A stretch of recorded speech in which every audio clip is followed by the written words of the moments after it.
अस्सलामुअलैकुम वरहमतुल्लाहि वबरकातुहू। बहुत सारे सवालात आज के मजलिस में इंशाअल्लाह उनके जवाबात आपको मिल जाएंगे। सबसे पहला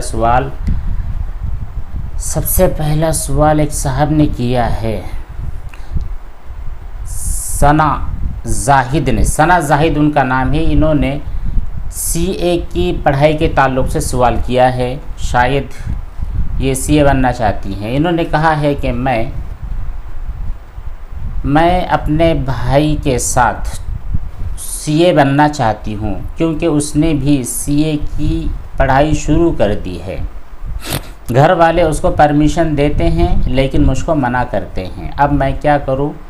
क्या लड़कियों के लिए सीए बनना जायज़ है या नहीं? CA chartered accountant. अच्छा, देखिए, लड़कियों के लिए भी उन तमाम तालीमों के लिए दरवाज़ा खुला हुआ है जितनी तालीम और जितने फ़नून मर्द और लड़के हासिल करते हैं। ठीक है, लड़के लोग अगर सीए बनते हैं तो लड़कियां भी सीए बन सकती हैं। लड़के अगर डॉक्टर्स इंजीनियर्स बनते हैं तो लड़कियों के लिए भी इस तालीम के मुकम्मल दरवाज़े खुले हुए हैं। बस थोड़ी सी कंडीशन है, थोड़ी सी शर्त है। वो शर्त सिर्फ ये है कि आप जिस भी फील्ड में तालीम हासिल करना चाहती है, देखिए कि वहाँ पर शरई एतबार से मुकम्मल पर्दे का इंतज़ाम है या नहीं। इसी तरह वहाँ पर लेडीज़ और जेंट्स इन दोनों की तालीम के लिए सेपरेट अपने दर्सगाह का और हॉस्टल का इंतज़ाम है या नहीं। अगर इन तमाम चीज़ों की शराइत पाई जाती है तो दुनिया की कोई भी ताकत आपको सीए बनने से नहीं रोक सकती। ठीक है, तो आप सीए बिल्कुल बन सकती हैं। घर वाले जो आपको रोक रहे हैं तो उनको समझाएं कि अगर आप जहाँ पर वो तालीम हासिल कर रही है वहाँ पर शरई एतबार से आपके लिए कोई भी नाजायज़ काम के अंदर मुब्तला होने का कोई अंदेशा और ख़तरा नहीं है, तो आप बिल्कुल सीए का एग्ज़ाम दे सकती है, उसकी तालीम हासिल कर सकती है। अगला एक सवाल है जिन्होंने वाशिंग के एतबार से, तहारत के एतबार से सवाल किया है, अक्सा नासिर ने। कहती ये हैं कि क्या वाश बेसिन पर कोई भी नापाक चीज़ धो सकते हैं या नहीं, हाथ, पाँव या फिर कपड़ा, क्योंकि वाश बेसिन पे टूटी होती है, पानी बह जाता है, डिटेल से बतलाएं। देखिए, वाश बेसिन में आप जितनी चाहें उतनी चीज़ें धो सकते हैं।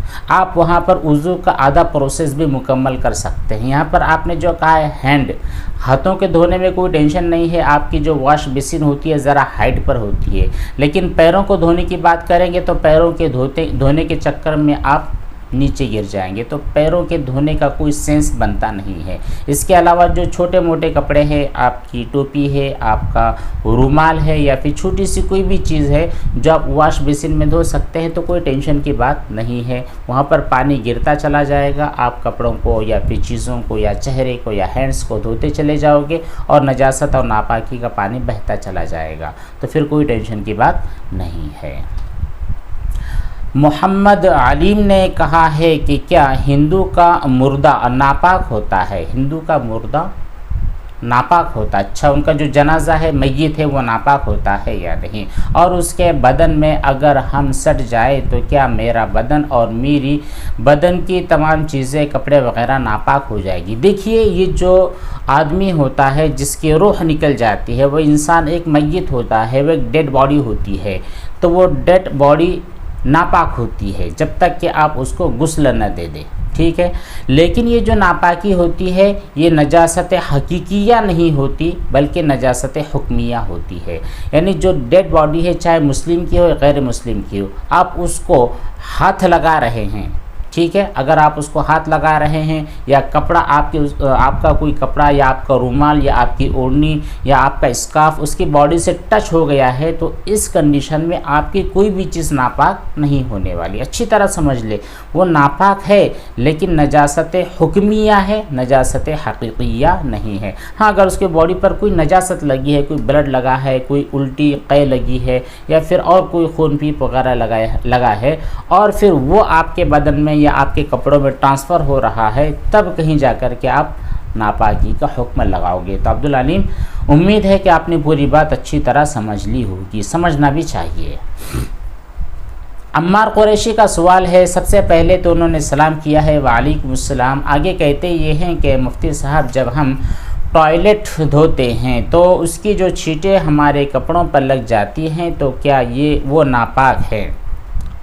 बराए मेहरबानी आप नेक्स्ट वीडियो में ही बतला दीजिए। देखिए, आप ये जो कंडीशन लगाते हैं कि नेक्स्ट वीडियो में बतला दीजिए, तो ये पॉसिबल नहीं होता है, क्योंकि हमारे जो कमेंट्स बॉक्स में या फिर उसके अलावा व्हाट्सएप के ऊपर या उसके अलावा इंस्टा के ऊपर, उसके अलावा फेसबुक के ऊपर या फिर हमारा जो टेलीग्राम है उसके ऊपर बहुत सारे सवालात होते हैं। तो एक ही वक्त में उनको देख लेना, उनके रिप्लाई करना या उनके बारे में वीडियोस बनाना, ये आमतौर पर पॉसिबल नहीं होता है। तो मुमकिन है कि अगर आज आपने मान लीजिए 20 तारीख को आपने कोई सवाल किया है, हम उसको पिक कर लेंगे, उसको देख लेंगे, उसको रिकॉर्ड भी कर लेंगे, लेकिन रिकॉर्ड करने के बाद उसकी जो पब्लिशिंग की डेट है ये ज़रूरी नहीं कि 21 हो, 22 भी हो सकती है, 23 भी हो सकती है, 24, 25 भी हो सकती है। लेकिन आप यकीन रखें कि जब एक मरतबा आपने सवाल कर दिया है और हमने आपका सवाल देख लिया है और उसके नीचे लिख लिया है कि यूर कमेंट वाज पिक्ड, तो फिर उसके बाद उम्मीद रखें कि जल्द ही आपके सवाल के जवाबात मिल जाएंगे। बस जब भी जवाबात अपलोड होते रहेंगे आप उनको देखते रहें। अगर आपके सवाल का जवाब है तो अल्हम्दुलिल्लाह, अगर नहीं है और दूसरे लोगों के सवालात और जवाबात है तो सुन ले, समझ ले, हो सकता है आपका जवाब आपको मिलने से पहले ही आपका मसला हल हो जाए। तो खैर, अम्मार कुरैशी ने जो कहा है, तो देखिए, पहली चीज़ तो ये है कि आप हर छींटे को नजासत और नापाकी की तरफ मंसूब करना छोड़ दें। ठीक है, हर छींटा, कोई भी उड़ने वाला छींटा है तो लोग उठ कर के यही कहते हैं कि शायद वो नजासत का है, नापाकी का है, गंदगी का है। तो ये जो वहम और ख्यालात है, इनसे आप अपने दामन को बहुत ज़्यादा बचाए रखें। अब आते हैं, आपके पास एक चीज़ जो मग्गा है, उस मग्गे से आप नजासत को धो रहे हैं। आयन नजासत का छींटा उड़कर अगर आपके बदन या कपड़े पर लगता है तो उसकी नापाकी का हुक्म होगा। लेकिन पहली मर्तबा आपने धोया, नजासत पर आपने पानी को बहा दिया, उस पानी ने आपकी नजासत को रिमूव कर दिया, ख़त्म कर दिया। उसके बाद जो दूसरी और तीसरी मर्तबा में पानी डाल रहे हैं, फिर वो कतरा उड़ रहा है, तो आप चूँकि ये जगह अभी नापाक नहीं है, पाक हो चुकी है, फिर वहाँ से उड़ने वाला कोई कतरा है तो आप उसको नापाक ना समझें। बिल्कुल सिंपल है, बिल्कुल क्लियर मसला है। ड्रैगन फ्रूट के बारे में शरई हुक्म जानना चाहते हैं हाफिज़ मोहम्मद तैयब साहब। हाफिज़ मोहम्मद तैयब कहते हैं कि ये जो मार्केट में ड्रैगन फ्रूट्स आते हैं, क्या हम इन्हें खा सकते हैं या नहीं? क्योंकि उसका जो दरख्त होता है उसके ऊपर बारीक बारीक कांटे होते हैं। हमें लगता है कि वो साबर एक दरख्त होता है देहातों में और ये बाउंड्री बनाने के लिए इस्तेमाल किया जाता है। तो जो साबर है, हमें लगता है कि वो साबर की किस्म का कोई दरख्त है। देखिए हाफिज़ मोहम्मद तैयब साहब, किसी भी दरख्त के ऊपर कांटे या फूल या कुछ टहनियाँ, इन चीज़ों को देखकर आप उनके हलाल और हराम का हुक्म नहीं लगा सकते। ठीक है, ये जितने भी फ्रूट्स होते हैं, जो ज़मीन से उगने वाली जो चीज़ें होती हैं, आम तौर पर इनके लिए हलाल का हुक्म है। जितने भी नबातात हैं और जितने भी उगने वाले फल फ्रूट्स हैं, जितनी भी सब्जियां और तरकारियां हैं, तो इनमें सिर्फ इतना देखा जाएगा कि ये आपकी बॉडी के लिए सूटेबल है या नहीं।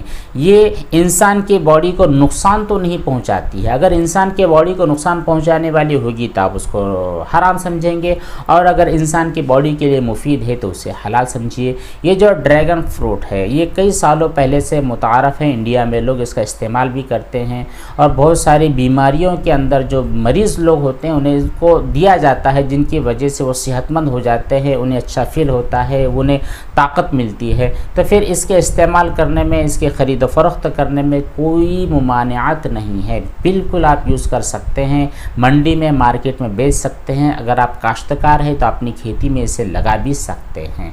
हाँ, अगर कोई आदमी फर्दर कोई इंसान ऐसा है जिसको इसके खाने की वजह से एलर्जी हो जाती है या फिर उसको सूट नहीं होता है, तो फिर उसके लिए उससे बचना कोई टेंशन की बात नहीं है।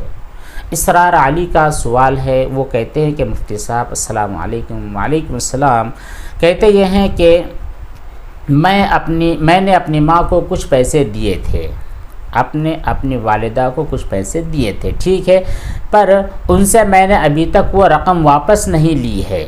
अब मैं अगर वो पैसे मुआफ़ कर देता हूँ, वापस नहीं लेता हूँ, तो क्या ये मुझको सदक़े का सवाब मिलेगा? देखिए इसरार भाई, आपने अपनी वालिदा को कुछ रकम दी है, ठीक है, कर्ज़ के एतबार से अगर आपने दी है तब भी कोई मसला नहीं है। तो अगर आप आज चाहते हैं कि अपनी वालिदा से वो रकम न ले तो बहुत अच्छी बात है। यहाँ पर आपको सिर्फ़ सदक़े का नहीं बल्कि दोहरा सवाब मिलेगा। एक तो यह है कि आपने कर्ज़ माफ़ कर दिया, इसका भी सवाब है, और दूसरा ये कि आपने कहा है कि मैंने अपनी वालिदा को ये गिफ्ट कर दिया है, तो ये रिश्तेदारों के अंदर माली एतबार से, किसी भी एतबार से लेन देन का जो मामला होता है, हदिया और तोहफ़ा देने का मामला होता है, तो ये सिला रहमी के अंदर भी आता है। तो यहाँ पर आपको दोहरा अजर मिलेगा, कोई टेंशन की बात नहीं है। अपनी वालिदा से आप वो रकम ना लीजिए, बल्कि अल्लाह ने अगर आपको दी है कुछ रकम, कुछ माल वगैरह दिया है, तो और ज़्यादा वालिदा के कदमों के अंदर अपने माल को और अपनी जान को और अपनी प्रॉपर्टी को उनके कदमों में निछावर कीजिए, उनकी खिदमत कीजिए, उनकी दुआएँ लीजिए। इंशाअल्लाह आप दोनों जहां में कामयाबी और कामरानी से हमकिनार हो जाओगे। अहमद शरीफ का सवाल है, सबसे पहले उन्होंने सलाम किया है, वालेकुम सलाम। कहते यह है कि मुफ्ती साहब क्या शिया फ़िरक़ा मुसलमान है या नहीं? बिल्कुल नहीं है, क्योंकि इनके अक़ायद जो है वो अक़ायद अहले सुन्नत वल जमात के नहीं है, उनसे मेल नहीं खाते हैं। सहाबा, ताबिईन, तबे ताबिईन और ये जो वहदानियत वाले जो अक़ायद होते हैं वो अक़ायद उनके नहीं है। बहुत सारे इनके अक़ायद ऐसे होते हैं जिनकी वजह से इंसान दायरे इस्लाम से ख़ारिज हो जाता है। हमारे पठान इलियास कलमनूरी साहब ने सलाम पेश किया है, वालेकुम सलाम। कहते हैं कि मुफ्ती साहब किसी शख्स या खातून का इंतकाल हो जाए तो क्या दफनाने से पहले उस मय्यत की सूरत दिखाना जायज़ है? जब भी किसी आदमी का इंतकाल हो जाता है तो हमारे यहाँ पर रिवाज ये है कि उसका चेहरा दिखाना ही ज़रूरी है। एक लोगों की एक फीलिंग होती है, उनकी एक थिंकिंग होती है, कि उनकी सोच होती है जो कि गलत है। बल्कि बाकायदा हमने तो कई जनाज़ों में देखा है कि लोग दावत देते हैं कि चलो भाई मय्यत का चेहरा देख लो। तो इस तरह नहीं है ना, कोई देखना चाहते तो देख लिया जाए, ठीक है, रिश्तेदार है, उनके दोस्त अहबाब है, उनके रिलेटिव है, देख ले तो कोई मसला नहीं है। बाकायदा जबरन ज़बरदस्ती आवाज़ दे देकर ऐलान करके लोगों को बुलाना और चेहरा दिखाना ये ज़रूरी नहीं है। और ये जो दिखाने का मामला है ना, तो ये गुस्ल देने के पहले पहले कर लिया जाए, या एक मरतबा जब आपने गुस्ल दे दिया मय्यत को उसके बाद दिखा दिया जाए, और बाद में नमाज जनाजा अदा करके फ़ौरन दफनाने की फ़िक्र की जाए। लेकिन अगर मसला कुछ ऐसा हुआ है कि आपने नमाज जनाजा भी अदा कर ली है, तो मसला यहाँ पर ये समझ ले कि जब भी किसी मय्यत का इंतकाल हो जाता है तो नबी करीम सल्लल्लाहु अलैहि वसल्लम की हिदायत शरीफा के मुताबिक जल्द अज जल्द तदफीन की फ़िक्र करनी चाहिए। तो इसमें लेट ना हो। लोग 2-2, 3-3, 4-4 घंटे इंतज़ार करते हैं कि फलाएँगे और उसके चेहरे को देखेंगे, तो इतनी ताख़िर करना बेहतर नहीं है, अफजल नहीं है। बेहतर तो यही है कि जितना हो सके उतना जल्द आप मय्यत का नमाज जनाजा अदा कर ले, उसकी तजहीज़ और तकफ़ीन कर ले और उसकी तदफीन का अहतमाम करें। फिर भी अगर कोई आदमी बचता है और नमाज जनाजा के उसको गुस्ल के बाद, कफ़न के बाद अगर देखना चाहता है तो दिखाने में हर्ज नहीं है। यहाँ तक कि अगर नमाज जनाजा अदा कर ली है और फिर उसका बहुत नज़दीकी आदमी आ चुका है, देखने की कोशिश करता है तो दिखा दिया जाए, कोई नहीं है। लेकिन ये मामला बेहतर और सबसे बेहतर ये है कि नमाज जनाजा से पहले कर लिया जाए। नमाज जनाजा के बाद चेहरा नहीं दिखाना चाहिए, कब्र में लिटाने के बाद चेहरा नहीं दिखाना चाहिए, क्योंकि वहाँ पर नमाज जनाजा के बाद उसका ताल्लुक़ आलम एक दूसरे आलम से हो जाता है। वहाँ के हालात और वहाँ के चीज़ों के एतबार से उसके चेहरे में कुछ तग़य्युर और तब्दीली भी आ सकती है, जिसकी वजह से लोगों के ऊपर गलत तासुरात भी कायम हो सकते हैं। तो ये देखने दिखाने का मामला नमाज जनाजा से पहले ही आप मुकम्मल कर लें। ज़ाकिर सलमानी ने भी सवाल किया है, सबसे पहले वो सलाम करते हैं। कहा है उन्होंने कि मुफ्ती साहब मेरी बेटी अभी सिर्फ़ 2 महीने की है। अल्लाह ताला आपकी बेटी की उम्र में खूब खैर और बरकत अता फ़रमाए, उसे सेहत अता फ़रमाए। कहते ये हैं कि सिर्फ़ 2 महीने की है। जब वो यानी गंदगी कर देती है तो वैसे गंदगी को वॉश करती हूँ, लेकिन मुझको बहुत डर लगता है पैम्पर चेंज करने के बारे में। फिर उसका हाथ अगर वहाँ पर लग जाता है तो शक की वजह से मैं उसका हाथ भी धो देती हूँ। और उसके बाद कहती हैं कि मुझे लगता है कि मैं अकेले अपनी बच्ची को पाल नहीं सकती है, जबकि मेरे घर में मेरे शौहर के अलावा कोई भी नहीं है, मैं क्या करूं। देखिए ज़ाकिर सलमानी, आप अपने बच्ची की तरबियत करें, यानी उनकी जो पैदाइश के बाद का जो मरहला है उन्हें संभालने का, और उनके बच्चे के जो नजासत कर देता है उसके बाद में उसकी जो सफाई वगैरह का अहतमाम है आप कर लिया करें, जैसे आम लोग करते हैं। अगर आपको इसकी कोई नॉलेज नहीं है, आपके यहाँ पर फर्स्ट टाइम बच्ची पैदा हुई है, तो अपनी जो वालिदा है या फिर उस बच्ची की जो दादी है, तो उन लोगों से रहनुमाई हासिल कर ले कि बच्चे को हम किस तरह पालें, उनकी साफ़ सफाई का कैसे अहतमाम करें, उन्हें गुस्ल कैसे देते हैं, या फिर बच्चे के बदन पर नजासत लग जाती है तो सफाई कैसी करते हैं।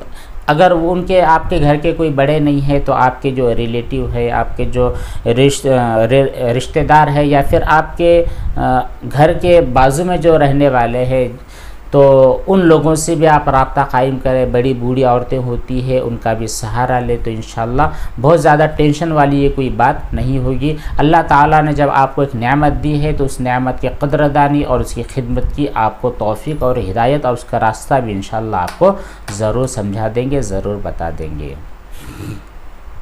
बस इतने ही सवालात, इसके अलावा और भी जो सवालात हैं हमारे वादे के मुताबिक इंशाअल्लाह आपके जवाबात आप तक ज़रूर पहुँचेंगे। दो चीज़ें आप अभी भी याद रखें, मैंने देख रहा हूँ कि बहुत सारे सवालात इतने लंबे हैं, ये पूरा जो पेज होता है, ये मोबाइल की जितनी बड़ी स्क्रीन होती है पूरी फुल हो जाती है, तो आप ही समझिए कि इतनी बड़ी स्क्रीन का मुताला करना मुमकिन नहीं होता है। तो आपकी जो भी क्वेरीज होती है, जो भी सवालात होते हैं, बिल्कुल शॉर्ट में 2-3 सत्रों में लिख दे, जो पॉइंट की बातें हैं बस उतनी लिख दे, पूरी तफसील लिखने की क़तआन ज़रूरत नहीं है।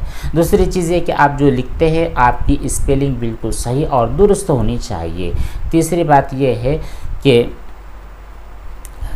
आप जो वर्ड्स इस्तेमाल करते हैं, हिंदी में अगर आप लिख रहे हैं तो हिंदी में लिखिए, और अगर आप इंग्लिश में लिखते हैं, यानी ये जो है मुझे लगता है, तो मुझे MUJHE, तो ये जो लिख रहे हैं तो ये आपका जो लिखना है ये बिल्कुल सही और प्रॉपर होना चाहिए। और एक मरतबा जब आपने कमेंट कर दिया है तो इंतज़ार करें, आपकी बारी ज़रूर आएगी, आपके सवाल के जवाब आपको ज़रूर मिल जाएंगे।